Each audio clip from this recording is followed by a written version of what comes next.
Hello and welcome back to another edition of the GSMC College Football Podcast, presented to you by the GSMC Podcast Network. As always, I'm your host, Jake Daly. Thank you for joining me today on this Wednesday, May 14th. Happy hump day to everyone out there. Got a good show for you today. We're going to talk a little bit about auto buys in the college football playoff. Could they potentially be ending? Going to discuss that. Also, going to touch on Big 12. Absolute chaos. Gonna give you a little preview of the conference this year, some big storylines to follow. And then we're gonna touch on Jackson Cantwell, number one offensive tackle in the country in the 2026 class, committing not to Georgia, not to Ohio State, not to Oregon, but to the Miami Hurricanes. Gonna talk about what that means for Miami, as well as kind of the rest of the ACC. We're also going to get into the primetime schedule for Week 1. Going to discuss those big matchups, and make sure you stick around for the end of the show when I'm going to go and continue my ACC rankings for those teams in that conference. But before we get into any of that, I just want to remind everyone that this show is all about you. We love hearing your insights, your comments, your questions. One way you can do that is to go to gsmcpodcast.net to type in a comment question there. Or if you're on YouTube, you can use the super chat feature. To do that, all you have to do is click the $sign at the bottom of the chat box, type in your message there, and this guarantees that your message gets read, gets on the air, and it's also just a great way to support our channel, support what we're doing here at GSMC. We couldn't do what we do without all of your support, and we're so grateful to have you all as a part of our community here at the GSMC Podcast Network.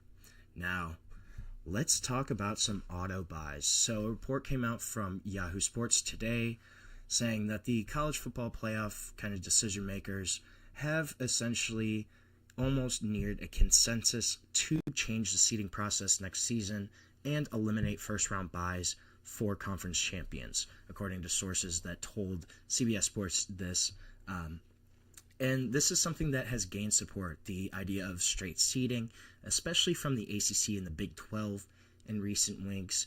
ACC Commissioner Jim Phillips, he kind of said that the first time that the format, quote, may be the right thing for us to consider. And this is something that administrators are going to have to approve. The proposal could happen within the next month. But this also requires unanimous approval from the 10 FBS conferences, as well as Notre Dame, in order for it to be enacted for this 25-26 season. So that's a big point there too. It's got to be a consensus, has to be unanimous. Could there be one team that holds out, one conference that holds out? It's possible, but that's going to be a big sticking point here. And it kind of sounds like this consensus is starting to near closer to completion. The Big Ten, the SEC, the two big power conferences right now, they have openly supported this shift to straight seeding. They had a meeting between the conference ADs as well as their administrators in March, and they kind of all agreed that, hey, we want to do straight seeding. We think it makes a lot of sense. The CFP expanding to 12 teams last season with the four conference champions receiving first-round buys, they kind of want to get rid of that. So if this was approved, straight seeding would begin in 2025. There would be no more automatic buys, and instead the top four teams in the CFP's actual final rankings, in that selection committee's final rankings, those four teams would earn the bye at that point. This is something, too, that the 12-team format expires at the end of this upcoming season. That's a big point to consider here as well. Could they go to 14?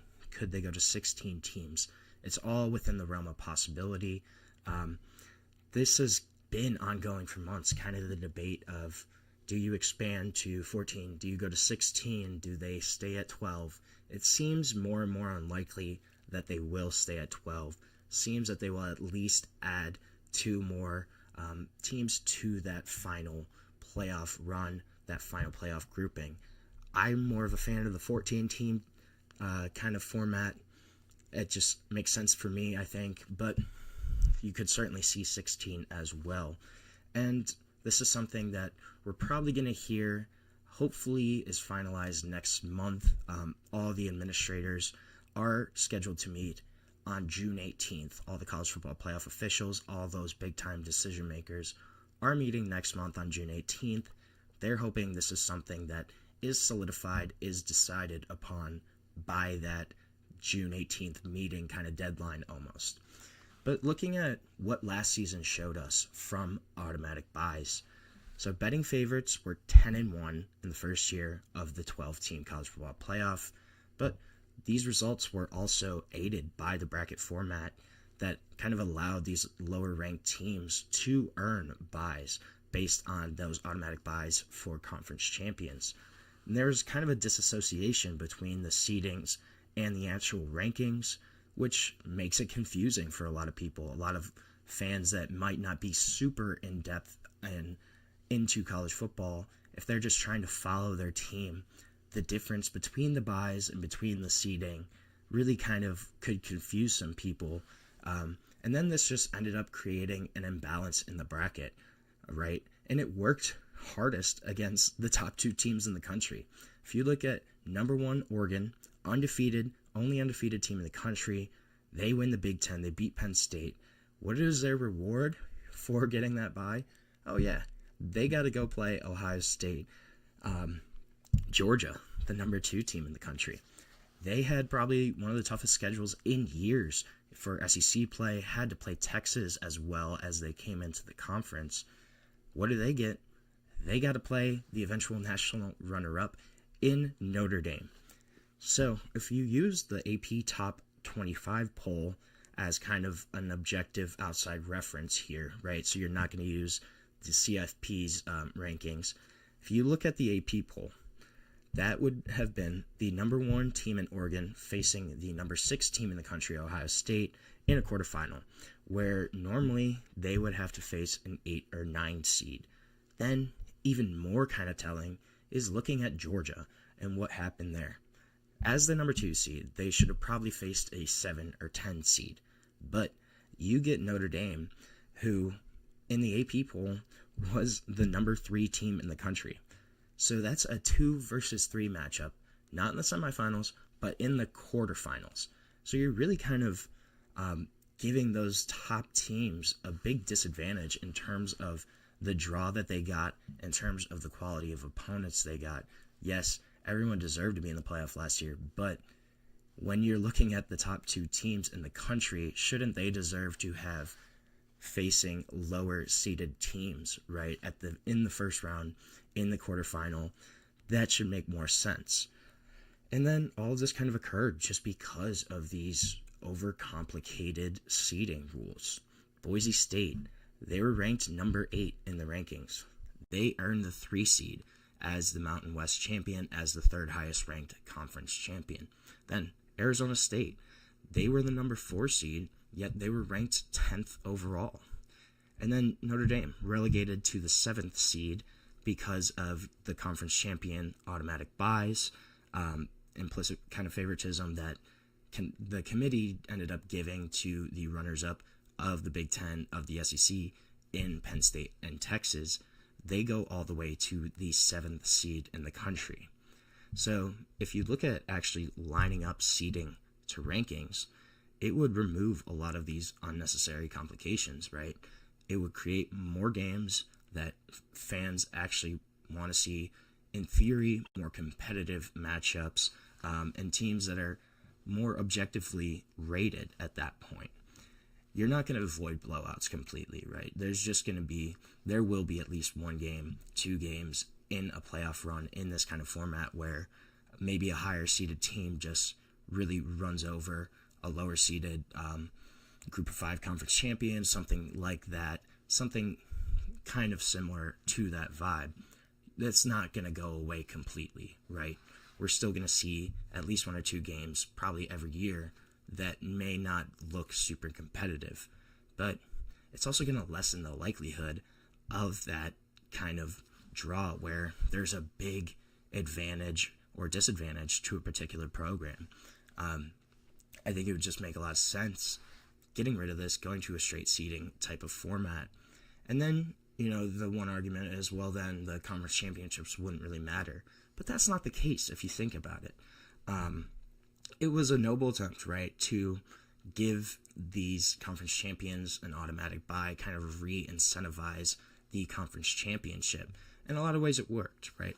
Arizona State, Iowa State, Boise State, UNLV, Clemson, SMU, those were all basically de facto play-in games that had a lot of hype that made those games matter. But if you think about it, the conference championships, they're still going to be rewarded handsomely. They're going to still get a seat at the table. They're still going to get a guaranteed spot in the playoff. Yes, they might not have a bye, but you're still there. You're still in the playoff, and that's because you win the conference championship. Clemson, look at them. They showed a bunch of fight. They came back at the end of the year, beat SMU to win the ACC when nobody was really looking at them. They still got in, and they gave Texas a run for their money at some point. That's a team that was incentivized. Arizona State, they almost pulled off a huge upset against Texas in that next weekend. In the final minutes of the game, they almost pulled that off. So simply kind of ensuring that these conference champions are in the playoff, I think it makes a lot of sense. They're still getting a chance to show their type of quality of team that they are. But if you think about it, look at Ohio State, right, too.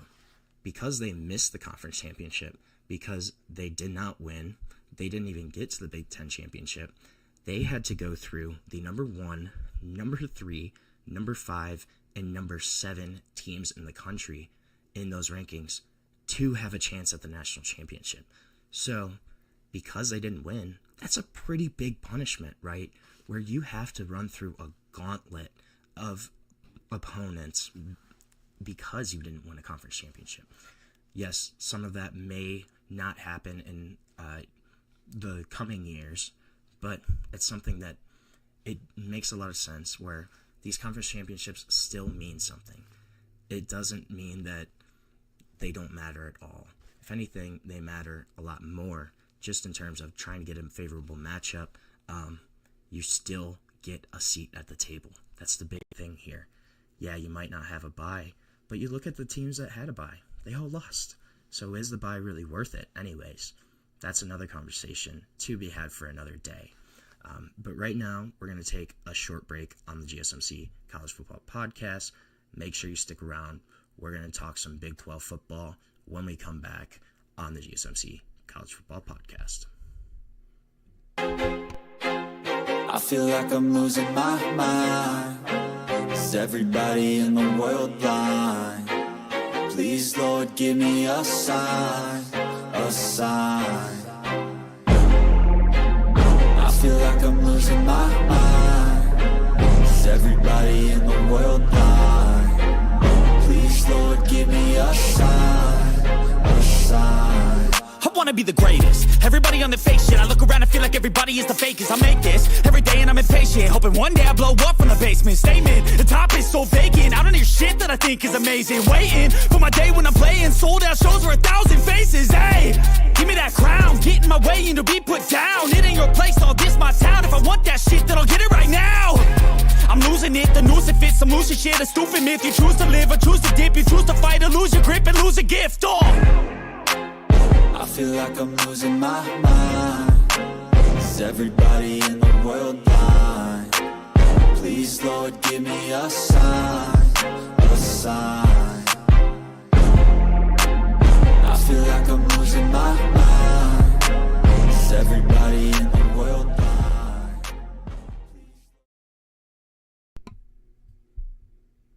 Welcome back to the GSMC College Football Podcast, presented to you by the GSMC Podcast Network on this Wednesday, May 14th.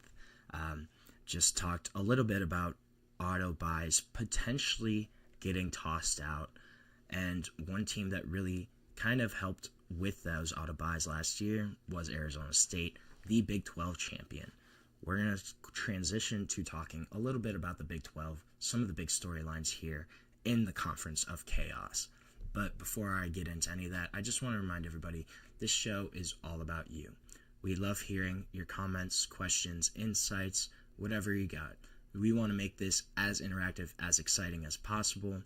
So one way to do that is if you're on YouTube, you can use the super chat feature. To do that, all you have to do is click the $ at the bottom of the chat box, type in your comment or question there, and a message will pop up for you, for me, for the rest of the world to see. It's a great way to support our channel, support what we're doing here at GSMC.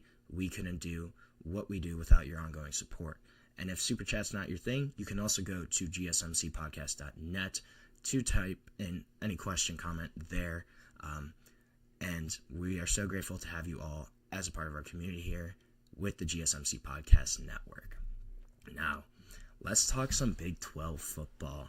Big 12. This is a league where technically you can play across all 4 time zones in the United States on any given Saturday. Big 12, living, breathing definition of absolute sheer chaos. There's any result can surface early on in the day to way late throughout Saturday night. I think pretty much every game is kind of a coin flip at times. There's not a whole lot that separates the top of the conference from the bottom of the conference, and the amount of parity here, I think it would make the NFL kind of blush when the NFL is considered kind of the golden standard of parity throughout professional sports. The Big 12, they got it even more, right? This is something that the FanDuel, they list every Big 12 team, their win totals when betting. They're all between 5.5 and 8.5. Pretty much every team. Kind of shows you how closely bunched these programs are. Kind of lends credits to basically just pick a name out of a hat that could be your Big 12 champion for any season. That's just kind of how it's been the past few years.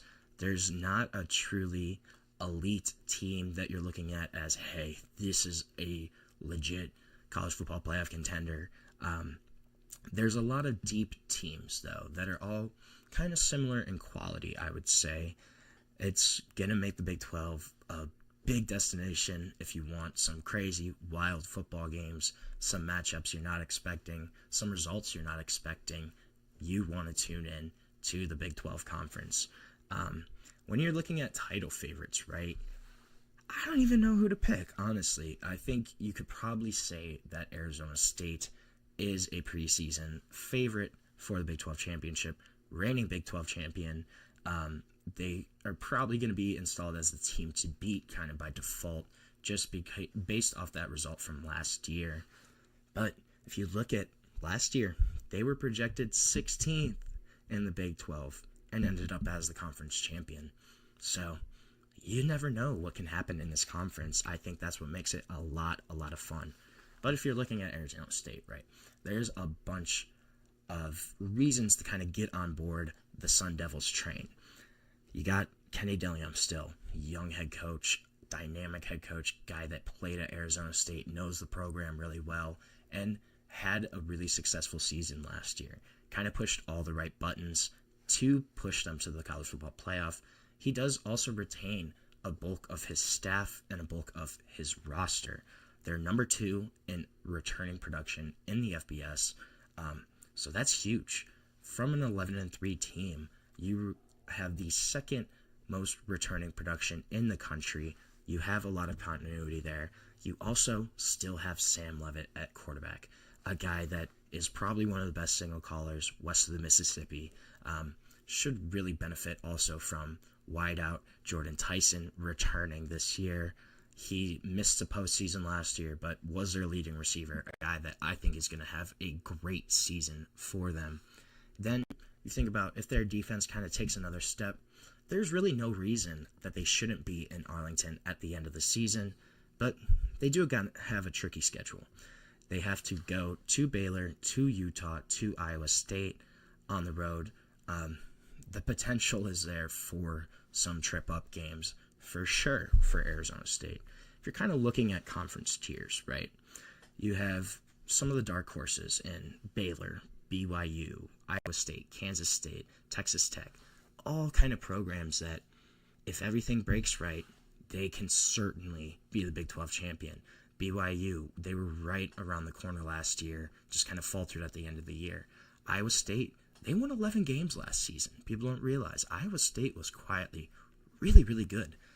Kansas State, they've won 3 straight seasons of 9+ wins. Chris Kleeman there as their head coach. This guy's a winner. This is a program that also has a stud quarterback in Avery Johnson that could potentially jump up there. You look at then teams like Kansas, TCU, Utah, they're all kind of aiming high after disappointing 2024 seasons. Kansas really struggled last year. Hopefully Jalen Daniels is back to health. They can kind of get back on track.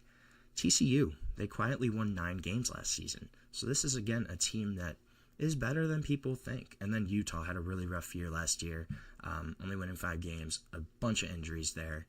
They should kind of still be at least steady. They bring in Devin Dampier at quarterback. That's a big-time pickup for them and should kind of solidify that position. Then you have the teams that may be kind of bowl eligible. Arizona State, UCF, Cincy, Colorado, Houston, Oklahoma State, all right there, right on the cusp of bowl eligibility. But any one of them could jump into the next tier. And then you have West Virginia. West Virginia kind of seems like this is a building year, a retooling year, a time for Rich Rod to get his roster kind of set in stone, I guess. If you're looking at some of the storylines, though, Coach Prime, what's going to happen with Dion? He's not going to have his son at quarterback, not going to have Travis Hunter there. Obviously, it's a must-watch TV for both on the field and off the field. But there's a lot of optimism here. They land star true freshman Julian Lewis at quarterback. Should be a guy that may play early on, but you also have Liberty transfer Caden Salter there to kind of take over as the experienced guy. Let Juju Lewis develop. He also gives that team real upside in terms of offense. And then this defense, it could be one of more kind of salty, gritty teams in the Big 12 in terms of that unit. They have a lot of returning production there. They bring back coordinator Robert Livingston, who really had a strong year last year, kind of with their scheme, designing it, and putting guys in the right position to succeed. But don't have a great schedule. They got to open at Georgia Tech. You have BYU at TCU, Iowa State, and at Utah, and 4 straight weeks in the middle of the season, and that's going to be tough. And they also finish with Arizona State and Kansas State, so it could be a rough year for the Buffs. So this is a big toss-up, though.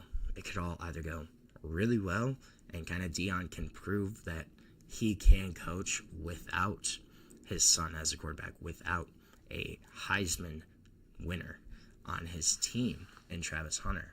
Can he do it? Or is it all going to kind of falter this season? That's going to be a huge storyline throughout the Big 12. We're going to see it play out throughout the season. Another kind of under-the-radar storyline, Texas Tech. Texas Tech went all in this year in the portal. If you look up kind of what they have done, how much they have maybe spent, nobody's really going to know the true numbers. But this is a roster that is probably going to be one of the most expensive teams in the country this upcoming year. They were one of the biggest spenders in the portal. They also have a top 10 returning roster in terms of production. So you kind of supplement that with some of their additions, with David Bailey, with getting Micah Hudson back, with some of the other guys that they've kind of just added to fill in certain spots. This is going to be a really interesting team. There's a lot of pressure riding on Texas Tech, on Coach Joey McGuire, to kind of cash in on this roster, to give them hope and kind of say, hey, yes, this is why we wanted to do this. We wanted to win a Big 12 championship. We want to be a national contender. This is the year for Texas Tech. They have a stud stacked roster. It's going to be interesting, though. Will they kind of live up to expectations, or are they going to falter? That's going to be another huge storyline here with the Big 12, is how Texas Tech's going to perform. Then you also just have a couple of new coaches, a couple of new old coaches in Rich Rod and Scott Frost. Rich Rod going back to West Virginia after He left for Michigan in 2007, pretty controversially, I would say, hoping to kind of build back on some of the success that he had there in those mid-2000s. Then Scott Frost, UCF,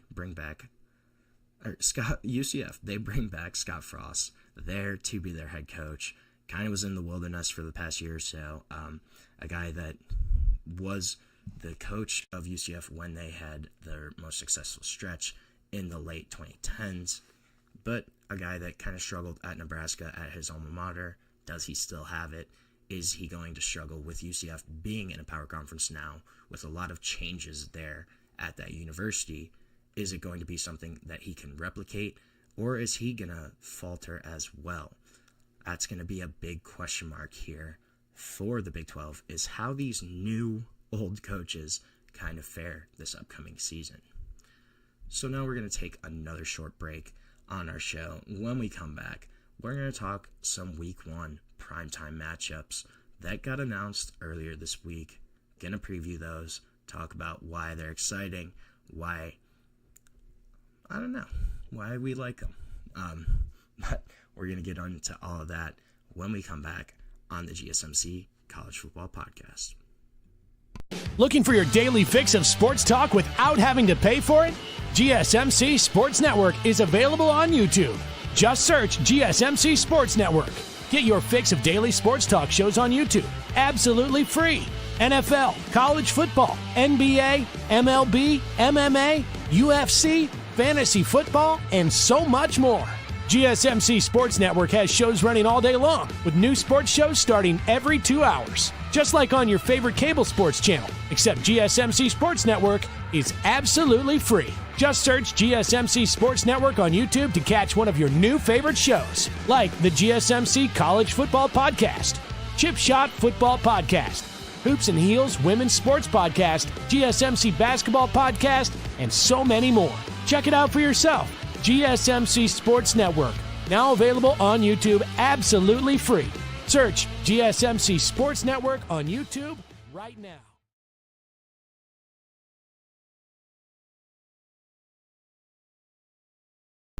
Welcome back to the GSMC College Football Podcast, presented to you by the GSMC Podcast Network on this Wednesday, May 14th. Just touched on some of the chaos that could potentially happen in the Big 12.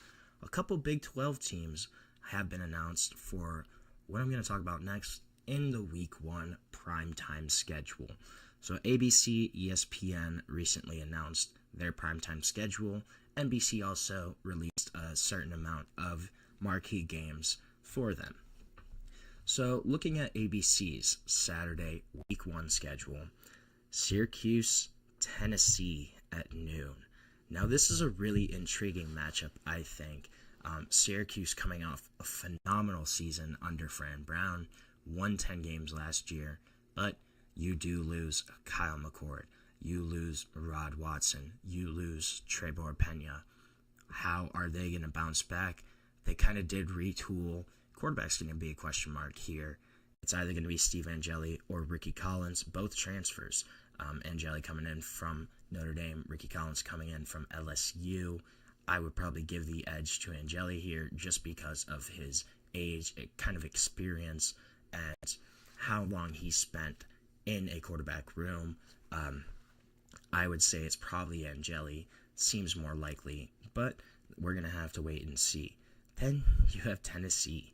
Tennessee scrambled after Nico announced he was leaving in the spring portal.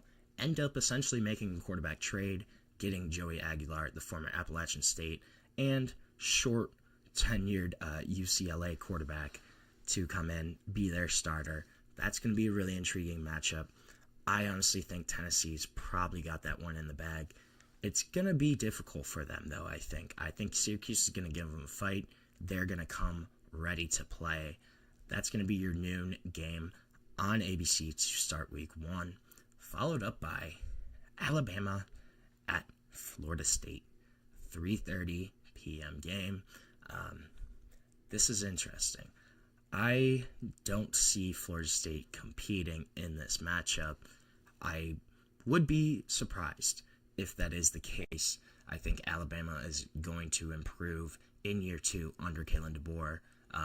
Kind of had a disappointing season for the Tide standards, still won 9 games.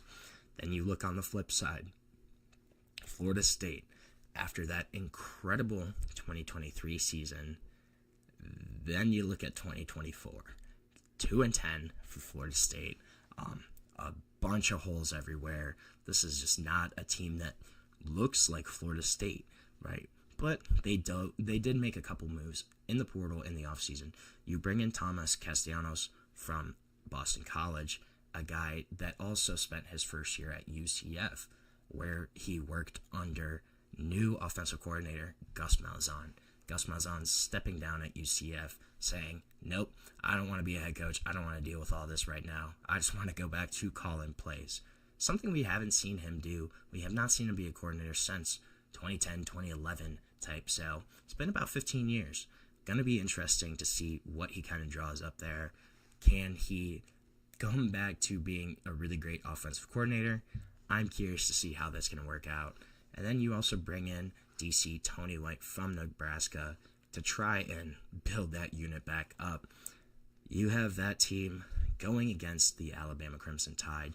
Yes, it is at Florida State. I just don't know if I see them competing in this game. I think Alabama's probably got this one in the bag. If Florida State does come out and compete, well, that kind of changes their projection for the year. Maybe they're a little bit more of a contender than we kind of think. Right now, I don't really see that happening. So you have Syracuse, Tennessee, then you got Alabama, Florida State, then the primetime game. You got a big one in LSU and Clemson. The Battle of the Tigers going to be in Clemson, 7:30 p.m. on August 30th. I am excited for this one. I'm not going to lie. 2 great quarterbacks in Cade Klubnik, in Garrett Nussmeier. 2 teams that are really projected highly for this upcoming season. Clemson returning a lot of their production, returning a lot of key pieces there, kind of retooling. Seems like they're on the up and up. I talked about them in depth earlier this week. But then you have LSU. LSU, I still want to see them prove it. I would like to see them kind of showcase what they can do under Brian Kelly, show they can win big games, and this is certainly a time that they can showcase that. Yes, you have Garrett Nussmeier, you have Harold Perkins Jr., you also have one of the best transfer classes in the country, bringing in almost 20 guys, most recently bringing in A.J. Halsey from Houston, all Big 12 safety last season. This is going to be a much improved LSU team. I'm excited to kind of see what they can do. Is the hype real? And we're going to learn out quickly when they play Clemson at Clemson's home week 1. That's going to be a big matchup. I'm excited to see kind of where that all shakes out, what happens there with those programs, what happens with that game. Also, side note, ESPN announced for that that the August 30th edition of College Game Day would be the last for Lee Corso. So I'm wondering, do they go to Florida State, Alabama, just to kind of give a little props to Corso, who played at Florida State? I think it's very possible. ABC, then, they also get a big one the next day on August 31st. You get Miami, Notre Dame at 7:30. This is going to be a great game, going to be a great look in on Carson Beck in a Miami uniform. Notre Dame having a new starting quarterback. Will it be Kenny Minchie? Will it be C.J. Carr? I'm leaning towards C.J. Carr. But we're going to get a first look at both of these quarterbacks in a new kind of offense. Carson Beck, I'm really curious to see, can he kind of showcase his talents at Miami? Can he get back to that 2023 level? Kind of struggled throughout last season. Had an up and down year. A guy that had a strong 23 season, though. Can he get back to that level and be considered, again, one of the elite quarterbacks in college football? I think that's going to be a big storyline here. This is going to be a big matchup week 1 between 2 really talented teams. Then you look at NBC also released 7 dates and kickoff games for the Notre Dame home games. Obviously, Notre Dame, NBC have their own TV deal. They do get primetime games against A&M when A&M comes to visit, USC when USC comes to visit, and then when Navy comes to South Bend, Indiana. In particular, that Texas A&M matchup is going to be a lot of fun. 2 weeks after the Miami game, you have A&M coming into South Bend after Notre Dame came into their home last year, beat them on Kyle Field in a competitive game. Texas A&M is a team that's going to be looking to take that next jump this year, and they get an opportunity for a big-time road potential win when they go face Notre Dame. That's going to be a fun primetime matchup. I'm excited to see that. When you look at ESPN's slate then that they announced, so they're going to begin on Thursday night of Week 1. Gotta love it. Hey, the NFL hasn't started yet. You got to take advantage of every day you can when you're college football. You're going to begin on Thursday with a doubleheader. Boise State at USF. I think Boise runs through that one. Then you get a Big 10, Big 12 crossover when Nebraska plays Cincinnati in Kansas City, which is kind of interesting. So a quote-unquote neutral site game. I think there's going to be a lot more Nebraska fans there than there will be Cincinnati Bearcats fans. But that's going to be a 9 p.m. Eastern matchup. I think Nebraska should win that game. I'm really curious to see how Cincinnati's going to kind of do this year. I don't see them going that far. That's my own kind of opinion, though. We're going to kind of see where they can go. I don't know. I think Nebraska runs through that matchup. Then you get to Friday. Friday, you get a big game in Georgia Tech at Colorado, 8 p.m. Eastern. Friday night. That's going to be a lot of fun. Friday Night Lights. Who doesn't love Friday Night Lights, right? You get a team in Georgia Tech who I think is going to be a really great ACC team this year, a potential contender for the ACC championship. You get them going into Boulder, playing the new-look Colorado Buffaloes under Deion Sanders without Shedeur, without Shiloh, without Travis, without Jimmy Horn. A lot of guys being lost from this Colorado team. What are they going to look like? Will they be competitive?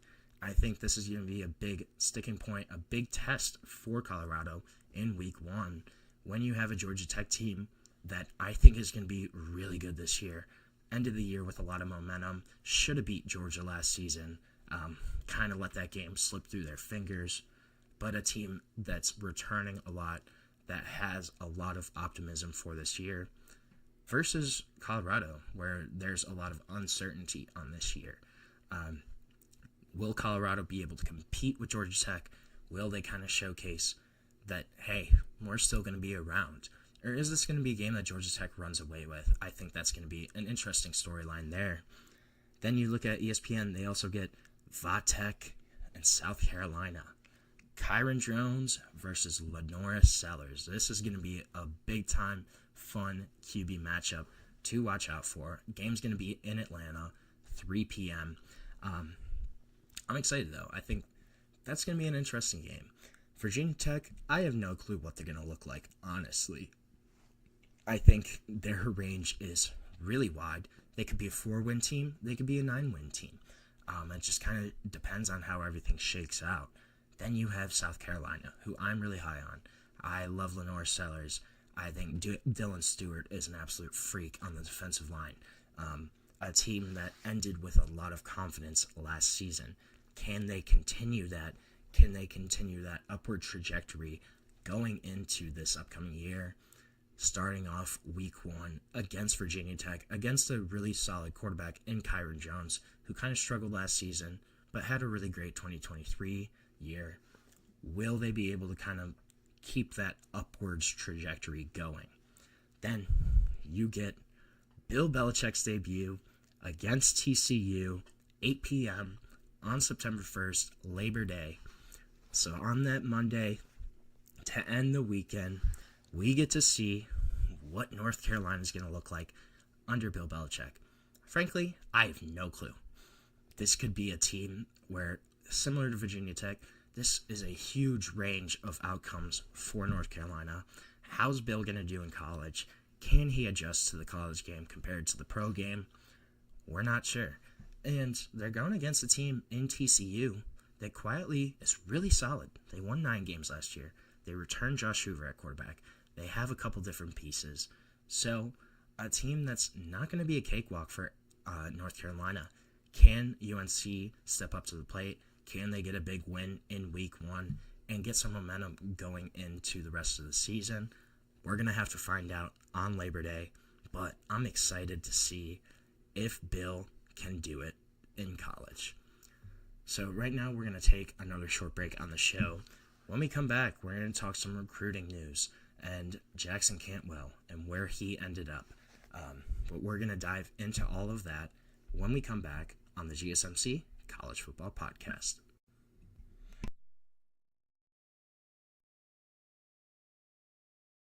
For the best and latest podcasts available anywhere, go to the podcast app on your cell phone and type in GSMC to access free content-rich podcasts on health and wellness, book reviews, sports, entertainment, relationships, social media, movies, technology, finance, and even weird news. Subscribe and download the GSMC Podcast Network's family of shows, available everywhere podcasts are found.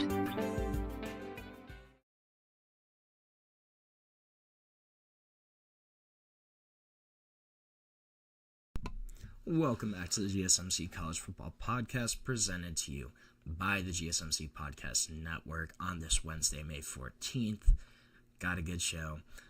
Just talked about some of the Week 1 matchups, and one of those teams that has a big Week 1 matchup is the Miami Hurricanes, and they got some huge news the other day when it was announced that 5-star offensive tackle, number 1 offensive tackle in the class, some sites have him as the number 1 overall player in this 2026 class. Jackson Cantwell from Nixa, Missouri, has decided he is going to the Miami Hurricanes. This is a guy that is one of the highest rated offensive linemen of the modern recruiting era. 6'7", 320, absolutely massive, carries his size super well, and really powerful blocker, but also got a lot of good quickness, flexibility, a guy that's already projected to be a potential first-round draft pick in the NBA. Also has an athletic pedigree background. Both of his parents were Olympians in the shot put. His dad won a silver medal, I believe, in 2008. So you got a little nice pedigree coming back from there. But this was a big win for Miami. He picked them over Georgia, Oregon, and Ohio State. Those were kind of his final contenders.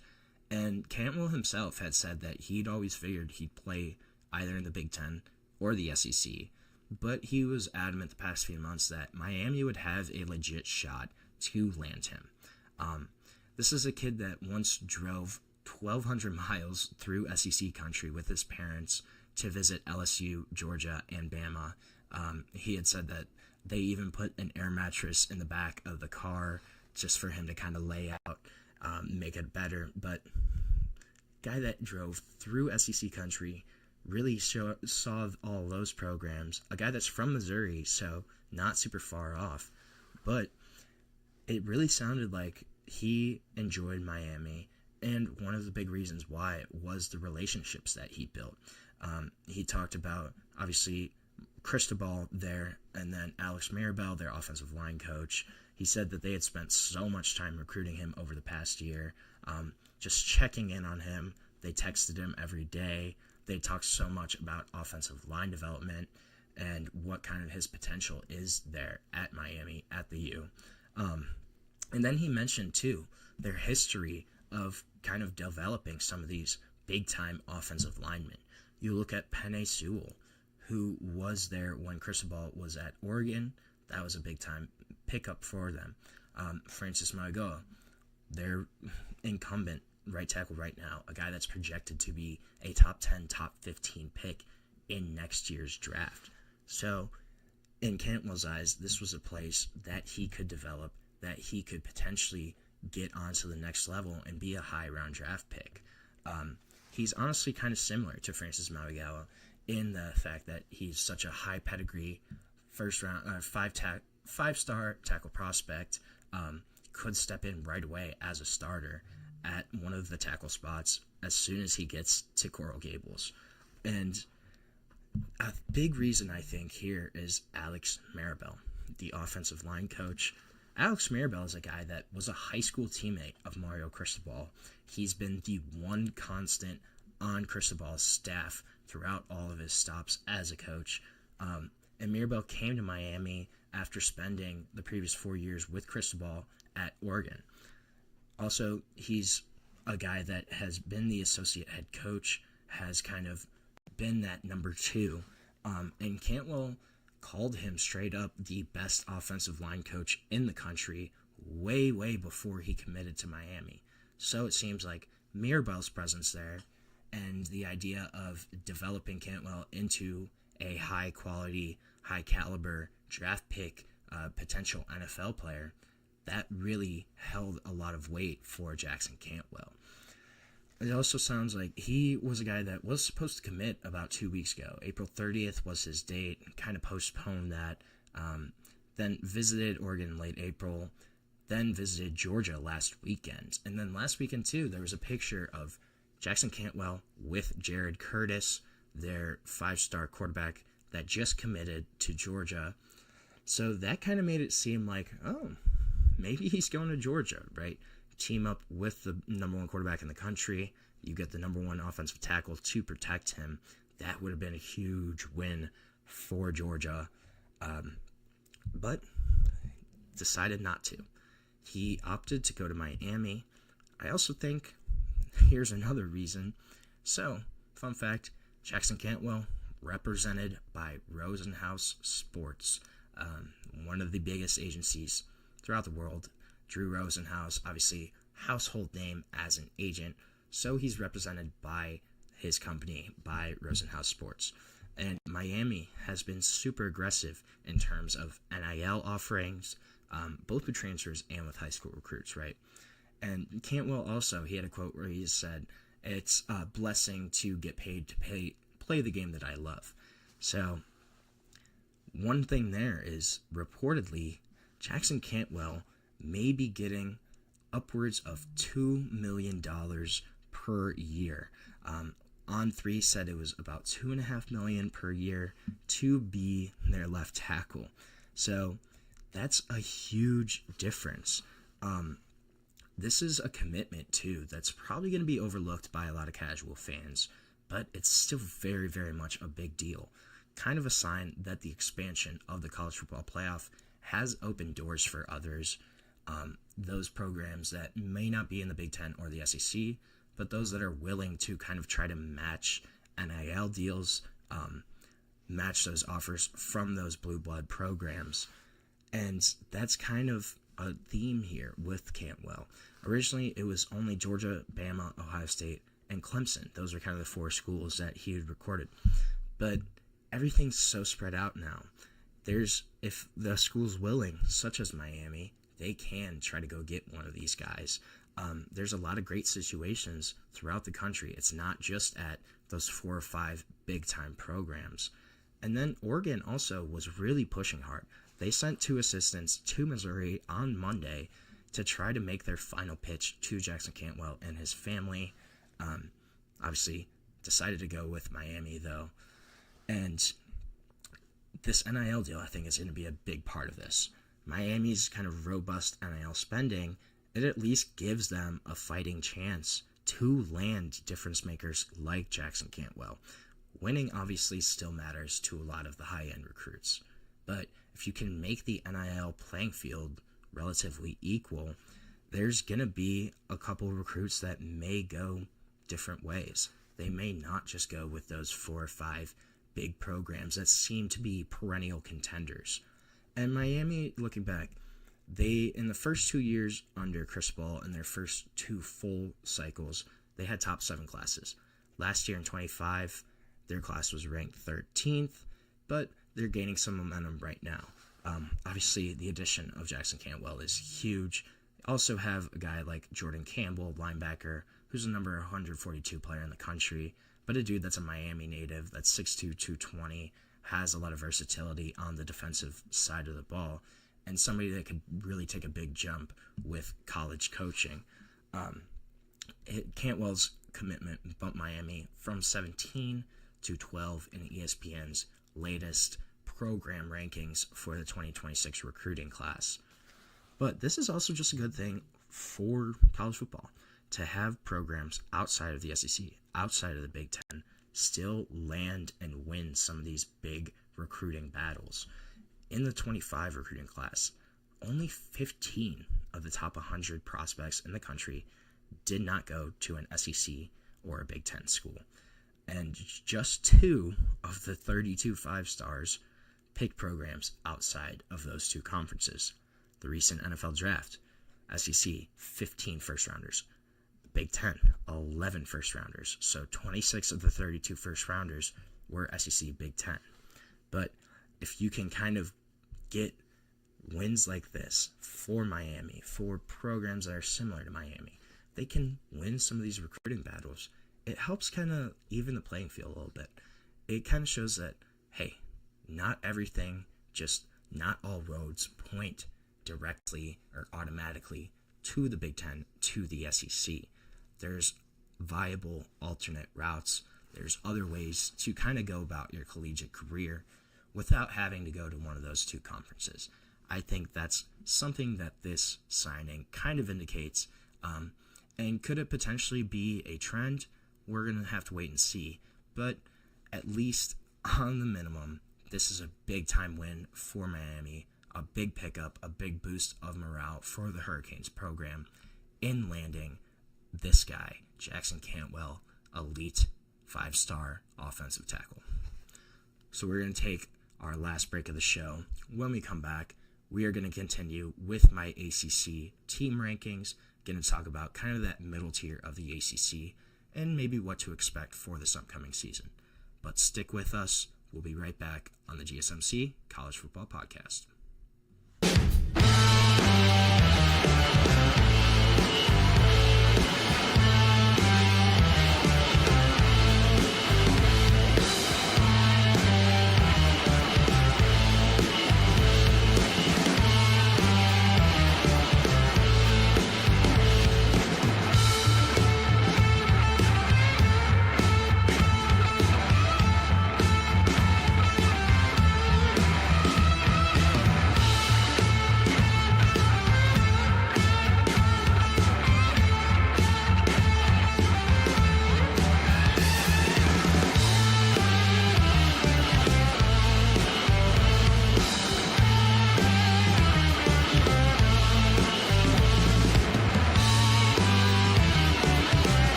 Welcome back to the GSMC College Football Podcast, presented to you by the GSMC Podcast Network. Going to finish off our show today by talking and continuing on my ACC rankings for those programs in that conference. So, at 11, I think it's got to be the Florida State Seminoles. Florida State, they're going to rebound this year, right? I highly, highly doubt that they go 2-10 again this season. But what kind of is the reasonable expectation for them this year? Because frankly, I have no clue. I'm not sure what this team's going to look like. There's a lack of answers on offense. There's kind of a questionable amount of proven depth. A lot of young guys here. This is a team that's capable of kind of rallying towards jumping back up in competition in terms of competing in the ACC. Are they going to do it, though? I'm curious to see how Thomas Castellanos is going to be as their quarterback that they bring in. Experienced guy, kind of lost his job halfway throughout the year at Boston College. It was an interesting situation. He wasn't playing poorly, but didn't really fit what Bill O'Brien was trying to do there. So got benched for Grayson James, left the program right away, and is now at Florida State. And he's going to reunite with new offensive coordinator Gus Malzahn. I'm really, really interested to see kind of how Gus Malzahn performs this year. As an offensive coordinator, stepping back down into that role, will he kind of be akin to Chip Kelly, who stepped down at UCLA, took over as the offensive coordinator at Ohio State, and had a huge impact on that offense? That's certainly very possible. Or it's possible he kind of falters in that role. Then you also have new defensive coordinator, Tony White from Nebraska, another guy that could potentially help change and turn things around, but gonna have to wait and see about that. This is a roster that had some big turnover. They lost 23 guys, brought in 23 guys to replace those dudes, but they have a couple pieces that they brought in that I really like. You have a couple guys on the offensive line, Micah Pettis coming in from Ole Miss, Luke Pettibon from Wake Forest. Luke Pettibon was a guy that was all ACC honorable mention last year, started every game for Wake Forest. So a couple guys that can step right in on that offensive line and start, or at the very minimum, give them some experienced depth pieces that are there in that unit. The skill guys, this is going to be interesting. They don't have a lot of proven dudes. I'm also curious to see Squirrel Wright coming in from Tennessee. How will he perform at Florida State? Is he going to kind of give Castellanos another option or not? We're going to have to wait and see. That's a team I have a lot of question marks about. Right ahead of them, I have Castellanos' former team and the Boston College Eagles. So Bill O'Brien taking over that job after he had actually agreed to become the Ohio State offensive coordinator, was then hired by Boston College when that job came open.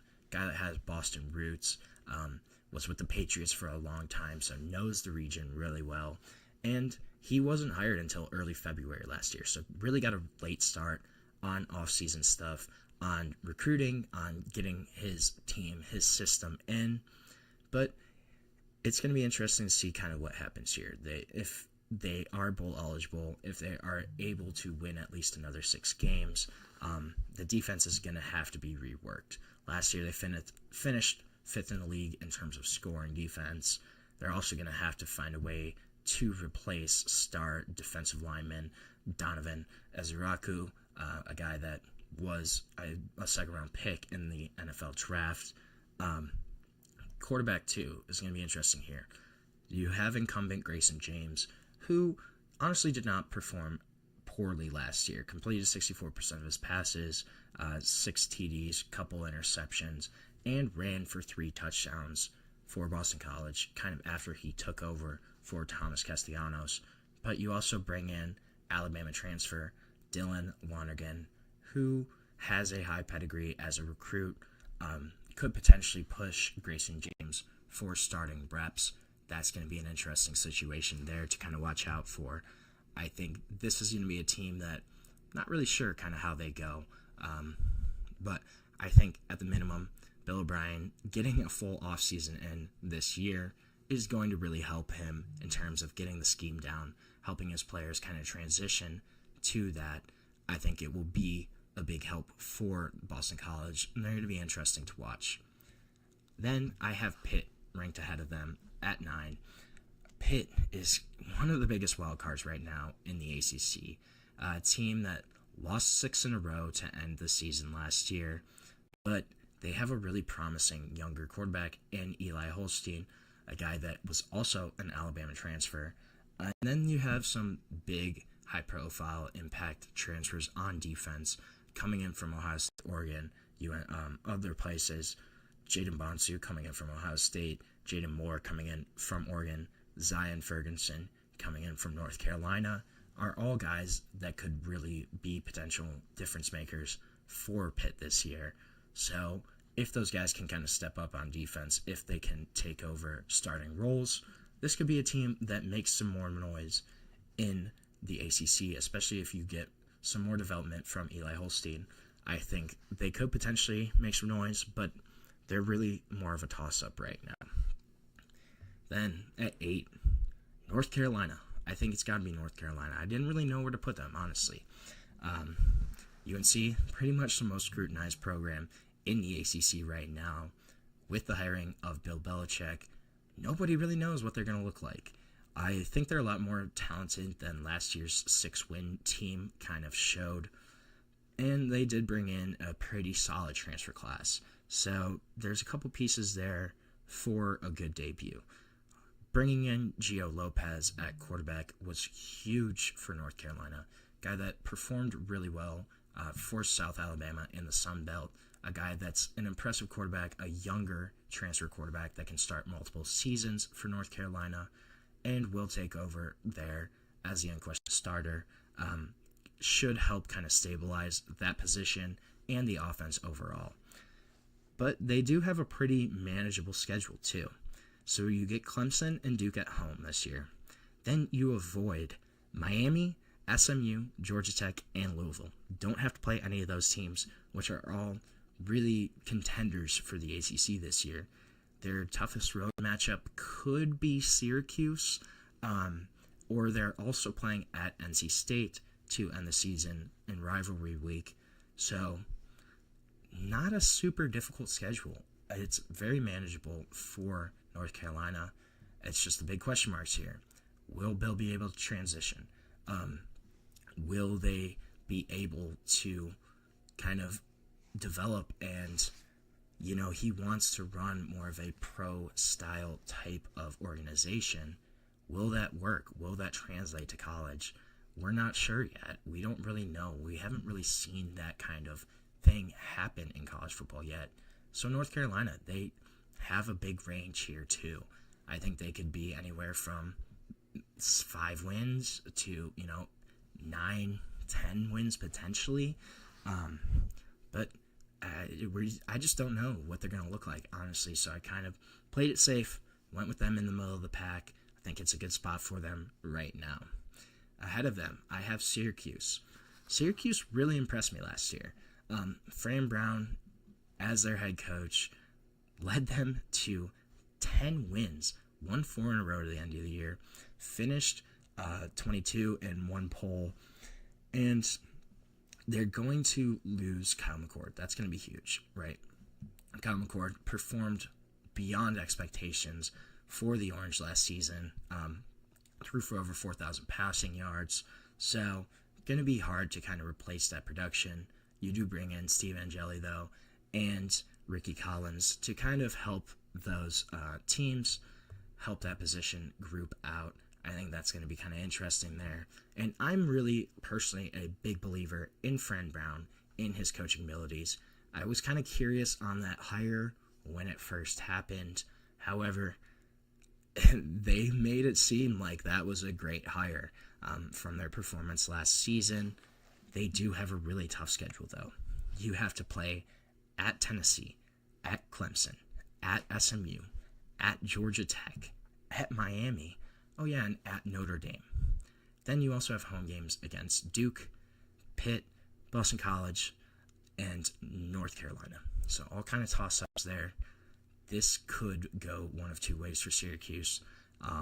It's going to be really tough for them to replicate last year, but I think with some right coaching, with some improved play at certain positions, it's very possible. I don't know how they navigate that schedule, though, and don't come out with at least 4 losses. It's going to be really difficult for Syracuse.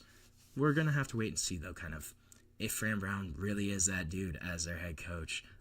It's going to be exciting. So then, 6, I have Duke. Duke, I think, is getting a little bit disrespected, honestly. They've had 26 wins over the past 3 years across 2 different head coaches. They bring in Manny Diaz last year, kind of have a 9-win season, solidify their role in the ACC right now, and then you bring in Darian Mensah from Tulane to take over at quarterback, going to be an upgrade over Malik Murphy. This is a team that could for sure improve upon last season. They're going to have to hit the ground running, have non-conference games against Tulane, against Illinois, which are both going to be tough matchups for them. And then you also have early conference matchups against Syracuse, Georgia Tech, and Clemson. So we're going to find out early on if Duke really is that good. But I think they've been disrespected the past few years. This is a program that has been solid recently, and I think they will continue to be this upcoming season. So with that, we are going to end our show for today. Thank you so much for tuning in to the GSMC College Football Podcast, presented to you by the GSMC Podcast Network. If you want, you can like, subscribe, follow the channel, and you can also go to Facebook, Instagram, TikTok, and Twitter for even more sports content, more sports updates that you love. Thank you so much, and have a great day.